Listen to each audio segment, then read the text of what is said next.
अस्सलाम वालेकुम दोस्तों। ड्रामा सीरियल चंडीगढ़ में छा थींदो तव्हांखे सॼी कहाणी ऐं अपडेट इन नंढड़ी वीडियो में ॾींदासीं। वीडियो खे आख़िर ताईं ॾिसंदा। मुंहिंजे यूट्यूब चैनल ज़मीर जमाल लिखियल आहे, सब्सक्राइब कंदा। दोस्तों सब्सक्राइब करण सां को अव्हांजो बेल आइकन करंदो, काफ़ी असांजी हौसला अफ़ज़ाई थींदी ऐं तव्हांखे वधीक वीडियो ॾिसण वटां मिलंदा। दोस्तों तव्हांजो टाइम वेस्ट कोन था करायूं, हलूं था पंहिंजी कहाणी जी तरफ़। दोस्तों सनम रेस सरफराज़ खे चवंदो त मूंखे मेहर जो सारो क़िस्म मालूम आहे।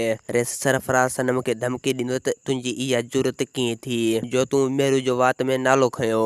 ऐं सनम चवंदो त तूं रेस सरफराज़ पंहिंजे मुंहं खे मार विझ। ऐं ॿिए पासे यूसुफ पंहिंजी घरवारी खे चवंदो त मुंहिंजी क़यामत कारी तो कई। मां सिर्फ़ु तुंहिंजे करे अब या मूंखे रंजायो ऐं मूं उन्हनि खे ॾुख ॾिना ऐं उन्हनि खे तकलीफ़ूं ॾिना, सो बि सिर्फ़ु तुंहिंजे करे।